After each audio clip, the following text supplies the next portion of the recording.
Ageo, capítulo 1, el capítulo 1 completo, es decir, del versículo 1 al 15.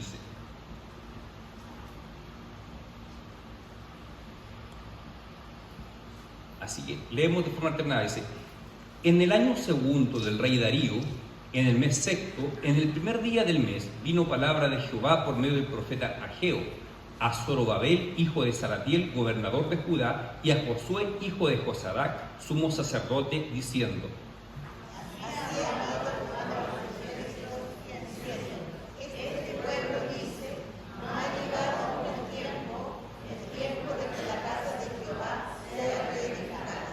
entonces vino palabra de Jehová por medio del profeta Ageo, diciendo: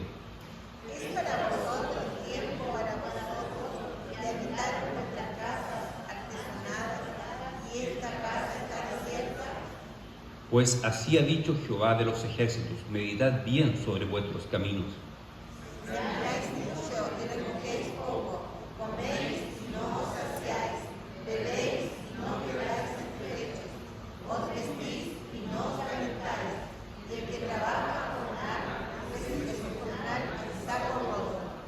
Así ha dicho Jehová de los ejércitos, meditad sobre vuestros caminos.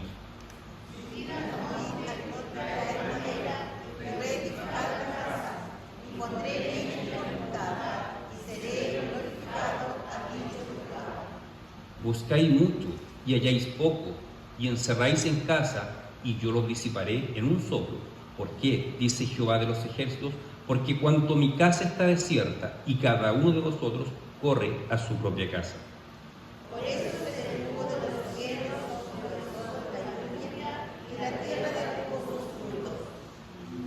Y llamé la sequía sobre esta tierra y sobre los montes, sobre el trigo, sobre el vino, sobre el aceite, sobre todo lo que la tierra produce, sobre los hombres y sobre las bestias, y sobre todo los que trabajan de manos, sobre todo el trabajo de manos.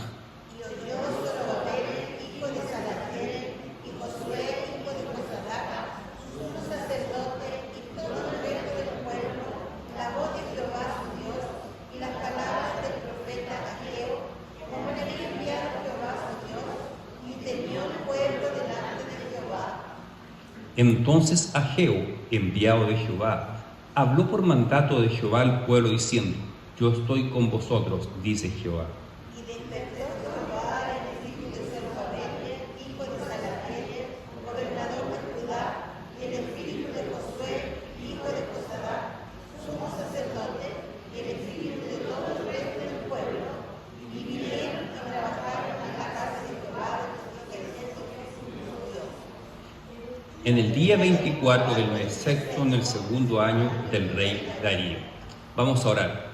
Señor Dios Todopoderoso, te rogamos que tu Hijo Jesucristo esté operando en medio de nosotros, que tu Espíritu Santo esté iluminando nuestras mentes y nuestros corazones para poder entender lo que tú quisiste mostrar a través de esta palabra. Que esta palabra pueda bendecir, que pueda corregir, que nos pueda motivar y exhortar a la vez. Que nuestras faltas sean corregidas ante ti y sean desnudas ante ti por medio de la exposición de esta palabra. Que esta palabra bendiga grandemente a todos los que acá están congregados. Te lo pedimos, Padre, en el nombre de nuestro Señor Jesucristo. Amén.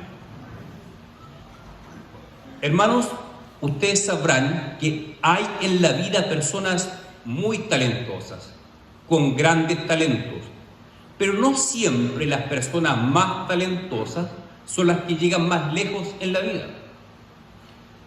Yéndonos al tema de los estudios, por ejemplo, yo conocí compañeros muy inteligentes, personas muy inteligentes. No obstante, cuando llegaron a la universidad, se dedicaron a carretear, a andar de fiesta en fiesta, descuidaron sus estudios y a pesar de que eran personas muy inteligentes, terminaron perdiendo su carrera. También en el ámbito del deporte, por ejemplo. Recuerdo por allá por los años 90, principios de los 2000, había un famoso tenista chileno extraordinariamente talentoso, como nunca lo ha habido probablemente. Pero este tenista no llegó tan lejos como podían haberlo llegado, como han llegado otros tenistas con menos talento que él, pero sí que fueron más disciplinados. Lamentablemente este deportista hizo noticia por cosas que hacía fuera de la cancha, por la fiesta, por los pololeos que tenía con ciertas modelos, hacía noticias, pero lamentablemente no supo poner la prioridad a desarrollar su talento en combinación con disciplina. Recuerdo un famoso futbolista también en la primera década de 2000, que era número 9, centro delantero, alto, delgado, también gran goleador, pero hacía más noticias por lo que hacía fuera de la cancha, porque comenzó una relación con esta modelo, terminó con esta, porque fue sorprendido o curado en una discoteca, que se peleó con tal y tal persona. Es decir, personas con mucho talento, pero cuando ese talento no va acompañado de disciplina, no logran mucho las personas. Y personas con menos talento, pero con disciplina, logran más. ¿Cuál fue el problema de estas personas talentosas que no desarrollaron disciplina? El problema que tuvieron fue que no supieron definir las prioridades en su vida. En el caso de un estudiante, cuando está en época de estudiante, su prioridad debiera ser el estudio, no el carrete. En el caso de un deportista, su prioridad debería ser el entrenamiento, el fortalecerse físicamente y mentalmente, y no las fiestas. Así que el problema se genera cuando no somos capaces de definir bien nuestras prioridades en la vida. En el ámbito espiritual también nos sucede. Muchas veces no sabemos definir bien nuestras prioridades en la vida. Así que el título de este sermón es Aprendiendo a discernir bien las prioridades de nuestra vida. ¿Y por qué estamos en el libro de Ageo? Ageo históricamente es la continuación de Daniel. La semana pasada terminamos de exponer el libro del profeta Daniel, pero se produce un traslape de tiempo, porque este libro de Ageo parte en el segundo año del rey Darío. Recuérdense que había un gran rey en Babilonia llamado Nabucodonosor, que invadió Jerusalén, llevó cautivo a los judíos, estuvieron 70 años cautivos, pero durante aquel tiempo, después que muere Nabucodonosor, asume el reino un hijo de él llamado Belsasar. Belsasar, siendo desobediente a Dios, muere rápidamente como un juicio de Dios, y viene otro imperio más fuerte, el imperio persa, que derroca el imperio babilónico. Y este imperio persa tenía un rey llamado Darío. En algunas ocasiones se le llama Ciro, pero según los eruditos en la historia, generalmente se asume que Darío y Ciro eran la misma persona. Y en el segundo año que estaba Darío en Persia, ya en Babilonia, ocurre algo, que van dos personas desde Babilonia a Jerusalén. Uno de ellos era el propio Ageo, un profeta. Van otros personajes, como por ejemplo el profeta Zacarías, también va ahí, pero antes que ellos, aproximadamente entre 15 y 20 años antes, ya había salido un grupo de judíos rumbo a Jerusalén para restaurar el templo. Este primer grupo tuvo muchas dificultades. Los gobernantes persas locales le hicieron la guerra, le hicieron la vida imposible y tuvieron mucha dificultad, tanto así que se desanimaron y dejaron de reconstruir el templo judío en Jerusalén. Así que este segundo grupo de judíos va a cumplir con esta misión de reconstruir el templo. Pero ¿con qué panorama se encuentra el profeta Ageo en Jerusalén? El profeta Ageo y Zacarías son contemporáneos y ambos cumplen la misma función de motivar al pueblo de Dios a reconstruir el templo de Jerusalén. Dice que vino palabra de Dios a Ageo. ¿Y a quién le dio esta palabra? Se la dio a Zorobabel. ¿Quién era Zorobabel? Era el príncipe heredero de David, heredero al trono, estaba en la misma línea genealógica de David.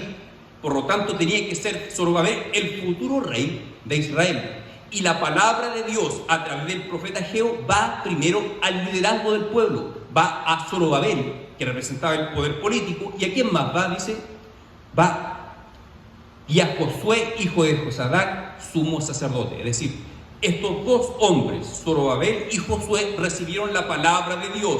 Josué era el sumo sacerdote, estaba a cargo dicho de alguna forma, de la religión del pueblo. El poder político, Zorobabel, y el poder religioso, Josué. A estos dos hombres que eran líderes del pueblo, Dios le habla por medio del profeta Ageo. Y veamos qué es lo que les habla. Es una palabra fuerte, es una palabra de reprensión. Así también, fíjense lo importante que tiene el liderazgo de un pueblo. Dios no envía su palabra de forma directa al pueblo, sino que primero el liderazgo, a Zorobabel y Josué. Así también Dios, cuando trata con una iglesia, trata también con el liderazgo, para que mediten en la importancia que tiene el liderazgo de una iglesia. En las próximas semanas, como se ha señalado, tenemos elección de oficiales de la iglesia, presbíteros y diáconos. La responsabilidad de un presbítero o de un diácono es tremenda. Tiene la responsabilidad de guiar al pueblo de Dios, de pastorear al pueblo de Dios. Fíjense, la palabra va primero a los líderes. Podríamos decir nosotros en el caso de la iglesia local, al pastor, los presbíteros. En este caso va la palabra de Dios al príncipe Zorobabel y al sumo sacerdote Josué. Y vean lo que les dice la palabra de Dios. Vean lo que dice. ¿Es para vosotros tiempo, para vosotros de habitar en vuestras casas artesonadas, y esta casa está desierta? ¿A qué se refiere con esta casa está desierta? Se refiere a que el pueblo había dejado de lado la reconstrucción del templo de Jerusalén y le habían dado prioridad a otras cosas, a edificar sus casas personales. Esta es la situación que hay ahí. El pueblo le da prioridad, recuerden el tema prioridad del que hablé al principio, el pueblo le da prioridad a la construcción de sus casas personales artesonadas, como dice acá, y dejan de lado la reconstrucción de la casa de Dios, que en ese tiempo era el templo de Jerusalén. Y por esto viene una palabra de reprensión al liderazgo y en realidad a todo el pueblo. Dice, ¿es para vosotros tiempo para vosotros de habitar en vuestras casas artesonadas y esta casa está desierta? Pues así ha dicho Jehová de los ejércitos, meditad sobre vuestros caminos. Primero, les denuncia su falta. Ustedes están teniendo un problema con las prioridades en la vida. Su prioridad debiera ser edificar la casa de Dios, pero ustedes trastocaron las prioridades y están edificando sus casas personales. Primera reprensión, le muestra a Dios su pecado, su falta. Y luego dice, meditad sobre vuestros caminos. Es decir, Dios le hace una invitación al pueblo a meditar en lo que estaban haciendo, a meditar, a reflexionar en lo que habían hecho. Probablemente hasta ese momento no habían sido conscientes de que habían malentendido las prioridades. Pero acá Dios los llama, medita en lo que estás haciendo. Medita, hermano, pueblo de Dios, medita en tu vida. ¿Qué estás haciendo con tu vida? ¿Estás asignando las prioridades correctas o estás de forma incorrecta asignando prioridades? Medita, piensa en tu vida personal, piensa en tu familia. Y continúa la exhortación de la palabra de Dios. Después que dice meditar, dice, sembráis mucho y recogéis poco, y coméis y no os saciáis, bebéis y no quedáis satisfechos, os vestís y no os calentáis, y el que trabaja jornal recibe su jornal a saco roto. ¿Qué significa recibir el jornal a saco roto? Imagínense que a ustedes les paguen su sueldo a fin de mes en efectivo, en un saco roto. Echan los billetes, un montón de billetes en un saco, está roto, se cae de inmediato. Es decir, no sienten el dinero. Es decir, no les dura nada el dinero. Eso es lo que está diciendo acá la palabra de Dios. A ustedes su sueldo no les alcanza para nada. Ustedes están en escasez económica. Ustedes siembran mucho y recogen poco. Siembran pero no cosechan. Ustedes se esfuerzan mucho, hermanos, como hablando nosotros. Ustedes se esfuerzan mucho en sus trabajos. Sin embargo, no cosechan. Se esfuerzan mucho por trabajar. Sin embargo, siguen viviendo en escasez. Medita en esto, pueblo de Dios. Puede que tu problema sea similar a lo que le ocurría al pueblo de Israel. Las prioridades cambiadas.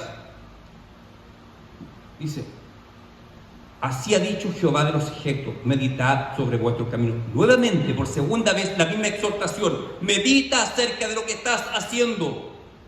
Te estás esforzando mucho. Sin embargo, no estás saciado. Hay insatisfacción en tu vida. No hay una realización personal, te quejan, no me siento realizado, no sé lo que Dios quiere hacer con mi vida. Muchas veces las personas se encuentran confundidas, no logran discernir lo que Dios quiere con su vida, porque tienen las prioridades cambiadas.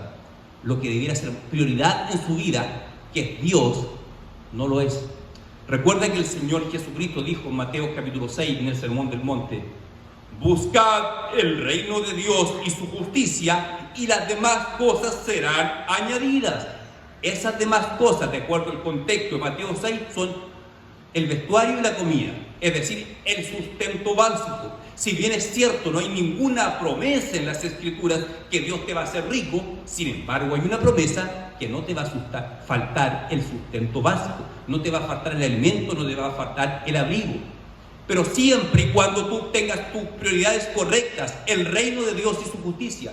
¿De qué forma nos orientamos correctamente en el reino de Dios? El reino de Dios se manifiesta por medio de la iglesia. Lo que hace la iglesia, la obra de la iglesia, es parte del reino de Dios. Cuando tú inviertes tiempos y recursos en la iglesia, tú estás avanzando y trabajando para el reino de Dios. ¿Qué sucede cuando tú dedicas todo el tiempo, el mejor de tu tiempo, a otras actividades y no al reino de Dios? Tú tienes las prioridades incorrectas.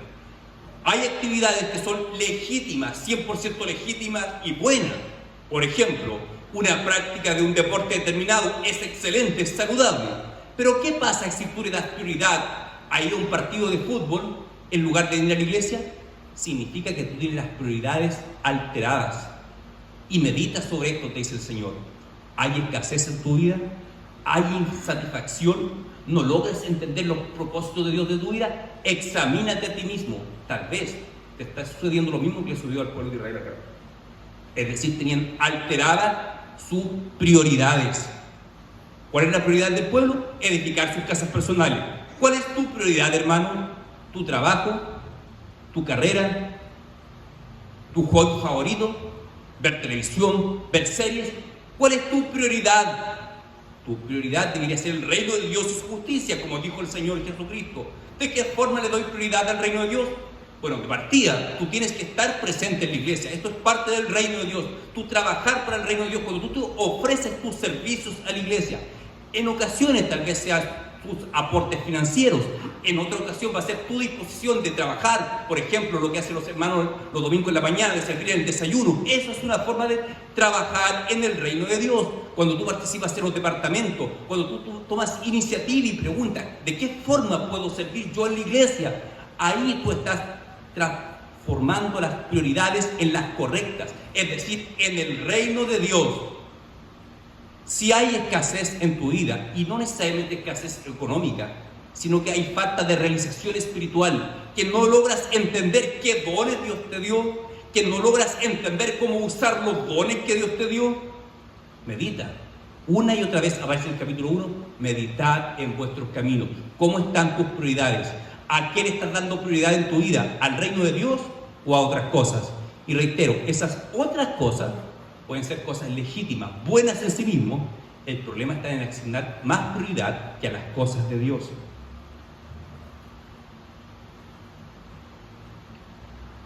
El versículo 8, después de exhortar nuevamente meditad en vuestros caminos, dice: subir al monte y traer madera y reedificar la casa, pondré en ella mi voluntad y seré glorificado.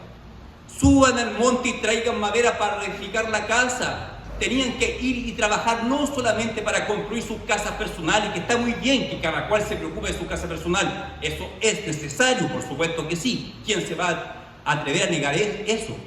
Pero acá la exhortación de Dios: no se preocupen solamente de su casa personal. Vayan al monte, corten árboles, hagan madera y reconstruyan el templo. Tal vez eso nos está faltando, hermano. Invertir más trabajo, más de nuestro tiempo, más de nuestras capacidades en todo aspecto, nuestros talentos, tu inteligencia, tu voluntad para servir, incluso tus recursos financieros, para ponerlos a disposición del avance del reino de Dios. Esa es la exhortación de Dios para este pueblo. Dejen de preocuparse tanto sus casas artesonadas, de decorar sus casas, y vayan al monte, hagan madera y reconstruyan el templo, porque mi casa está desierta, mi casa está vacía, mi casa está abandonada, les dice el Señor. Y ojo, que esta conducta que estaba teniendo el pueblo de Dios tuvo consecuencias bien drásticas. Dice el versículo 9: por eso se detuvo de los cielos sobre vosotros la lluvia, y la tierra detuvo sus frutos. Había una crisis económica en Israel. Había una crisis de producción agrícola. La tierra no estaba produciendo su fruto porque no había lluvia. Pero el Señor da respuesta, dice: por esto se detuvo la lluvia, por esto la tierra no te da los frutos, por esto, por más que te esfuerzas, no logras las metas que te propones, porque tienes las prioridades cambiadas. La prioridad es el reino de Dios. Trabajar en la iglesia, invertir en la iglesia, estar presente. Si tú te estás alejando de la iglesia, tienes que partir por congregarte. Ahí le estás dando prioridad al reino de Dios. Si ya te estás congregando, ve de qué forma tú puedes servir. Hay muchas formas de servir en nuestra iglesia. He citado algunas: el tema del desayuno, el estar presente acá, o alguien si ve una basura, de repente pasarle escoba y barrer. Todas son formas de contribuir al reino de Dios, aunque tal vez en apariencia no te parezca algo muy espiritual. No obstante, todo servicio para Dios es espiritual. Incluso tu trabajo es algo espiritual, en el sentido que tú lo haces para el Señor. Todo lo que hacemos es espiritual. Pero acá estamos hablando específicamente de trabajar para el reino de Dios en lo que concierne a la iglesia. Porque la exhortación particular de este libro es porque el pueblo había dejado de reconstruir el templo.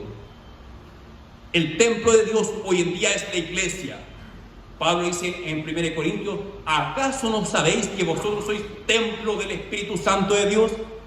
Nosotros somos el templo del Espíritu Santo, por lo tanto la iglesia necesita ser edificada. Como el templo en Jerusalén necesitaba ser reedificado, la iglesia hoy en día necesita ser edificada. Y para edificar la iglesia no se requiere solamente de la enseñanza o la predicación del pastor, requiere de cada miembro. Como hablamos en la mañana en la escuela dominical, cada miembro tiene dones diferentes. Por lo tanto, cada cual contribuye de forma diferente a la edificación de la iglesia. Pero nadie es imprescindible, aquí nadie se queda fuera. Nadie se puede quedar sin trabajo y decir: yo no sirvo para nada. Todos servimos para algo, porque Dios nos capacitó, nos dio dones para eso. Así que aquí, ven, es cosa seria esto para Dios, el tener las prioridades alteradas, incorrectas. Dios cortó la lluvia y paró la producción de alimentos, de frutos, de grano, en una sociedad que vivía principalmente de la agricultura. Y versículo 6: y llamé la sequía sobre esta tierra y sobre los montes, sobre el trigo, sobre el vino. Es decir, habla de los productos agrícolas que se producían en la época que se producen hoy en día. Habla del trigo, del vino, del aceite, sobre todo lo que la tierra produce, sobre los hombres y sobre las bestias y sobre todo trabajo de manos. Es decir, la crisis era profunda. Imagínense, una sociedad sin producción agrícola no tiene cómo alimentarse. No tiene cómo alimentar a los animales. Por eso dice acá que también afectó a los animales la crisis. La crisis afecta a todo lo que pertenece a nosotros, a nuestro hogar, a nuestra familia. Si nosotros tenemos una crisis espiritual a nivel personal, si tenemos nuestras prioridades personales equivocadas, va a repercutir también lamentablemente en nuestras familias. Vamos a afectar a nuestras familias. Si nosotros estamos avivados, encendidos espiritualmente, de alguna forma eso va a resultar también en bendición para nuestra familia. Si tú logras definir correctamente tus prioridades delante de Dios, es decir, poniendo en primer lugar a Dios y servir a su reino, Dios se va a encargar de bendecir a tu familia. Así que esto es muy grave para Dios, es muy fuerte la exhortación que le hace a este pueblo. Ahora, veamos después cómo reaccionó el pueblo de Israel, después que escuchó esta exhortación a través del profeta Ageo. Porque primero la exhortación fue el liderazgo, pero después esa exhortación bajó a todo el pueblo. Si ustedes leen con cuidado el capítulo, van a ver que todo el pueblo al final escuchó la palabra de Dios. Mira el versículo 12. Y oyó Zorobabel, y también oyó Josué. Es decir, escucharon, pusieron atención los dos líderes, y todo el resto del pueblo, es decir, todo el pueblo prestó atención a esta reprensión directa de parte de Dios. Y ahora pregunta: ¿qué actitud tomó el pueblo después de ser reprendido por Dios por medio de Ageo? Veamos, esa respuesta se nos da en el versículo 12. Dice: y temió el pueblo delante de Jehová. Es decir, el pueblo adquirió temor delante de Dios, algo que habían dejado de lado. Cuando ellos dejaron de lado el edificar el templo y le dieron prioridad a sus casas, lo que estaban reflejando era poco o nulo temor a Dios. Y como he dicho otras veces, el temor a Dios es un sentimiento profundo de reverencia ante la presencia de Dios, sabiendo que los ojos de Dios están sobre nosotros en todo momento. Dios sabe todo lo que hacemos, todo lo que sentimos, todo lo que pensamos, todo lo que planificamos, Dios lo sabe. Cuando vivimos en temor a Dios, eso produce una búsqueda de la santidad en nuestra vida personal. El pueblo reaccionó con temor a Dios. ¿Cómo vamos a reaccionar nosotros ante la exhortación de la palabra de Dios? Si tú tienes las prioridades desordenadas, si le estás dando prioridad a tus intereses personales más que al reino de Dios, ¿cómo tú, hermano, vas a reaccionar ante esta reprensión? El pueblo de Israel reaccionó con temor de Dios, con arrepentimiento. Hubo una transformación en su conducta, hubo una metamorfosis, es decir, un cambio en su mentalidad y en su conducta, que se manifiesta por temor a Dios, y ahora sí comenzaron a hacer lo que correspondía. Cuando continúen leyendo van a ver que el pueblo realmente cambió de actitud. Y una vez que el pueblo cambia de actitud, la palabra de Dios continúa viniendo al pueblo. Miren lo que les habla Dios al pueblo en el versículo 13, es decir, después de que el pueblo reacciona positivamente, es decir, con arrepentimiento, con contrición, con humillación, con temor a Dios. Miren lo que dice Dios después: yo estoy con vosotros, dice Jehová. Es decir, Dios primero lo reprende, le llama la atención, y después que el pueblo se arrepiente, viene la palabra de consuelo de parte de Dios. Yo estoy con vosotros, yo estoy con ustedes. Hermano, si tú has sentido que la palabra de Dios te ha arrepentido esta mañana, si tú realmente te has arrepentido, estás dispuesto a cambiar de actitud, estás dispuesto a dedicarle más tiempo, más de tus recursos en todo ámbito al reino de Dios, a la iglesia en este caso, Dios dice: yo estoy contigo y siempre he estado contigo. Dios nunca ha dejado a su pueblo y nunca lo va a dejar. Dios está en una relación de pacto con su pueblo. En esa relación de pacto Dios se ha comprometido a ser nuestro Dios, nuestro Padre, y estar con nosotros siempre, todos los días, eternamente. Así que Dios nos reprenda no significa que Dios no esté con nosotros, es más bien todo lo contrario. Dios nos reprende porque justamente nos ama y está con nosotros. Y una vez que el pueblo se arrepiente, manifiesta esto: yo estoy con vosotros, dice Jehová. Una palabra de consuelo para el pueblo de Dios. Hay una palabra de consuelo para todo el que se arrepiente, que escucha la palabra con atención, que se arrepiente de su maldad, que se arrepiente de su mal camino. Viene la palabra de consuelo de parte de Dios. ¿Y qué hizo Dios después? Dice, versículo 14: y despertó Jehová el espíritu de Zorobabel, hijo de Salatiel, y también despertó el espíritu de Josué, y dice, y el espíritu de todo el resto del pueblo. Es decir, el pueblo se arrepiente y Dios actúa, obra en el espíritu de estas personas de tal forma que puedan redireccionar sus vidas. Si escuchamos con atención la palabra de Dios, aunque la palabra de Dios nos esté amonestando, y si nos arrepentimos, Dios va a obrar de forma sobrenatural en nuestro interior. Dice, opera en sus espíritus, para que ahora el pueblo sí defina correctamente sus prioridades. ¿Cuál es la prioridad que tenía que tener este pueblo? Reedificar el templo de Jerusalén. Dios obró en ello para hacer posible esto. Si tú te arrepientes, Dios va a obrar en ti para hacer posible que definas y pongas en práctica realmente un correcto entendimiento de tus prioridades. Si no pones en orden tus prioridades, te va a suceder como este futbolista, este tenista que mencioné, que pudieron haber logrado mucho más, pero no lograron. En el ámbito espiritual, Dios te quiere usar mucho más, pero si tú no defines correctamente tus prioridades, Dios no te va a usar como Él quisiera hacerlo. Así que tú tienes que redefinir tus prioridades. Y aparece nuevamente la exhortación: examina tus caminos, pueblo de Dios. Siembras mucho, recoges poco, comes y quedas insaciado, recibes tu jornal en saco roto, corres a tu casa a refugiarte, pero la casa de Dios está desierta, está abandonada. ¿Cómo habla esto a tu vida, hermano? ¿Cómo están tus prioridades en tu vida? ¿Es para ti la prioridad servir a Dios? ¿O tu prioridad es servirte a ti mismo? Porque o servimos a Dios o nos servimos a nosotros mismos. Examina tu vida, medita en tu vida. Si tú te arrepientes, Dios te va a dirigir, porque dice que operó en el espíritu del pueblo. Dios va a operar en ti y Dios mismo te va a ayudar a definir las prioridades.